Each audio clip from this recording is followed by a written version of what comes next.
Welcome to the deep dive.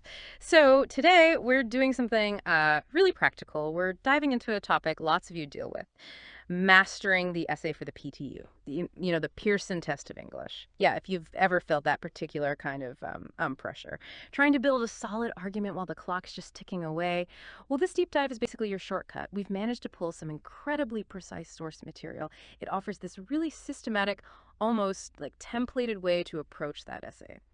Okay, so our mission today, it's pretty clear. We're going to unpack a blueprint for writing these essays, something that helps structure your thoughts, especially under pressure, but also make sure your arguments, actually land. And what's really interesting about this framework is just how specific it is. It breaks the whole thing down by sentence counts for each part, and then crucially, it gives us a real example to see it all working. Yeah, exactly. Yeah. And, this isn't just about passing a test, is it? What's really valuable here, I think, is seeing how understanding a clear structure like this, well, it isn't just for exams. It's actually a core skill.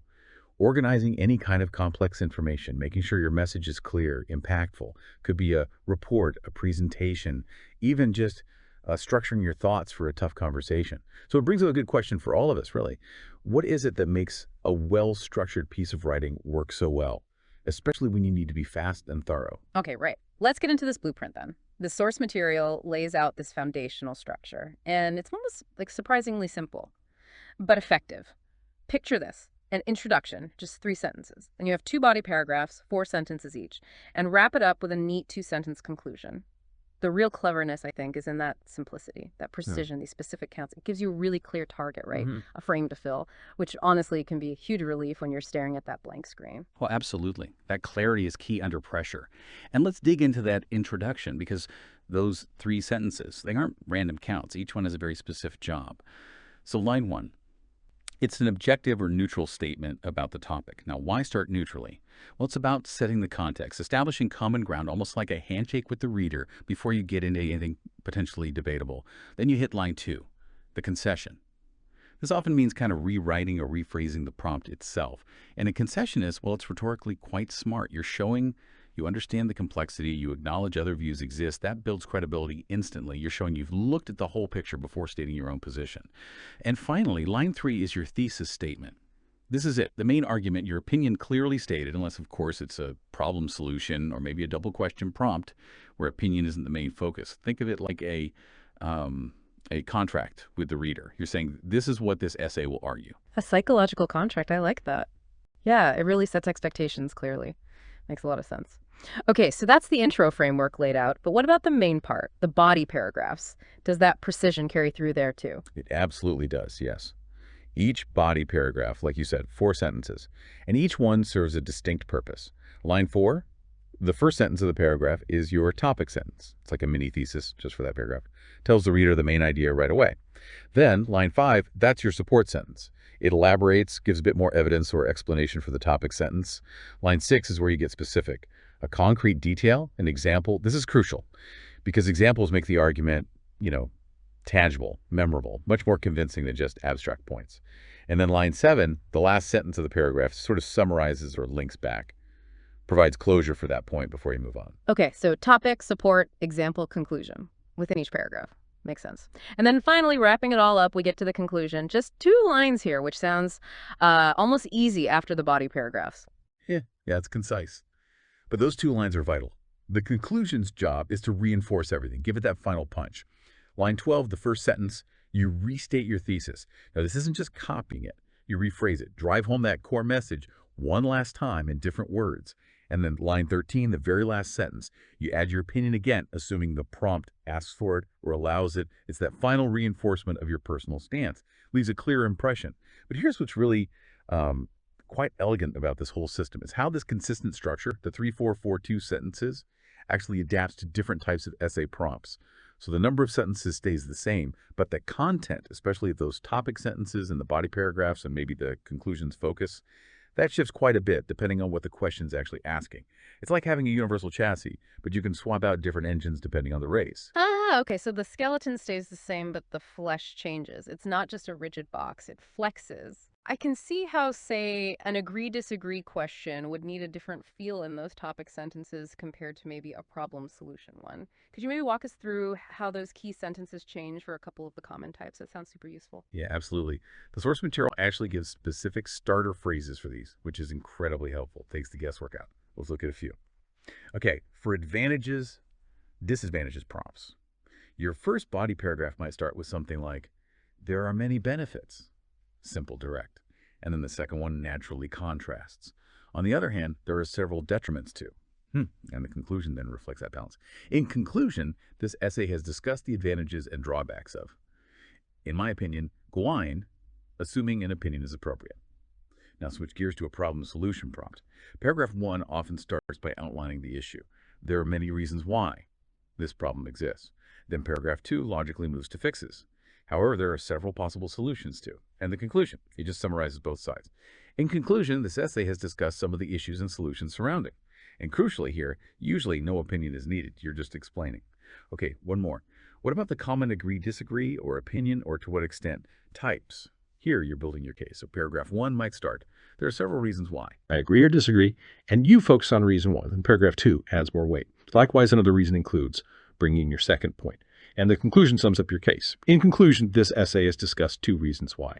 In my opinion, Ailey, reinforcing your stance. Wow, okay. Seeing those specific starter phrases laid out makes it incredibly concrete. It really does feel like a template then. It takes away that horrible, where do I even start feeling for each section. Makes the whole thing much less intimidating. All right, so we've talked about the blueprint, the theory, the structure, how it adapts, but, the proof is in the pudding, right? Seeing it in action. Does the source give us an actual example essay that uses this structure? It does, yeah. And it's a really clear example. It tackles this prompt. Discuss the significance of music to the study of young children. Certain kinds of music can promote young children's learning. Do you agree or disagree? So let's break down how this example essay fits the 3-4-4-2 structure we've been discussing. First, the introductory paragraph, 3 sentences. Sentence 1. Music is considered fundamental to education by many people. Okay, that's our neutral, objective opening, the handshake. Sentence 2. Although some people believe particular kinds of music stimulate learning, others assert all music has the power to facilitate learning. There's the concession, acknowledging the different sides presented in the prompt. And sentence 3. This essay will discuss why I disagree with the statement that says only certain kinds of music encourage learning in children. Boom. Thesis statement. Clear stance, opinion included.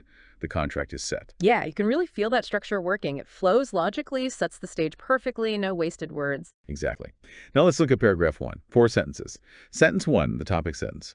Music is universal and it is impossible to prioritize learning with one kind of music over another. Sets the argument for this paragraph. Sentence 2, support. Any kind of music can be learned by breaking it down into its components of measure, notes, and tempo.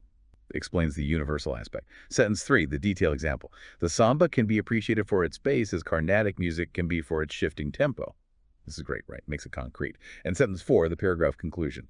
Obviously, all music is the same at this level of notation. Wraps up the point about universality. And that specific example, samba versus Carnatic music, that really lands. It takes that abstract idea of music being universal and makes it instantly understandable. Very effective. It really does. Specificity is powerful. Okay, on to paragraph 2. 4 more sentences. Sentence 1, topic sentence. Children develop and adapt much quicker than adults because their brains are still growing. Therefore, any kind of music can be used to educate children. Links child development to the music argument.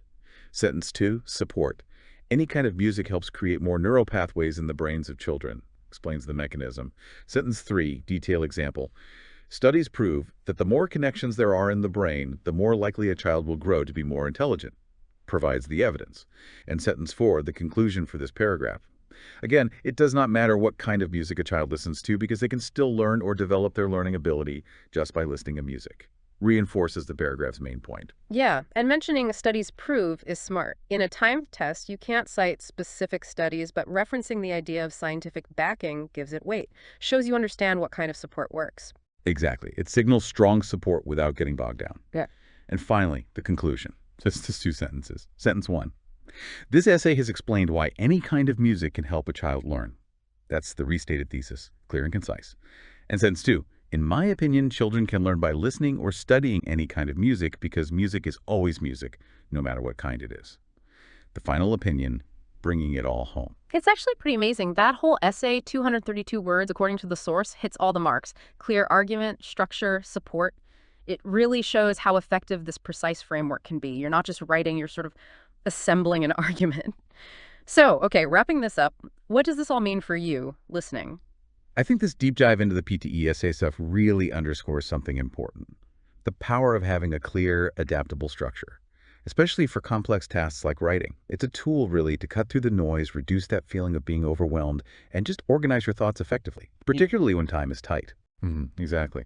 And if we pull back to the bigger picture here, mastering a framework like this, it isn't just about getting a good score on a test. It's about building a fundamental skill, how to synthesize information and how to articulate a clear position, whether that's written or even verbal.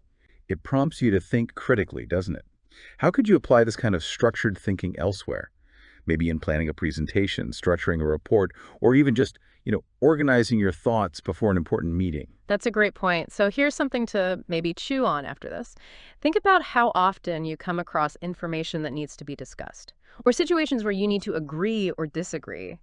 How might applying this kind of really precise sentence-by-sentence structure change how you process and present any complex topic?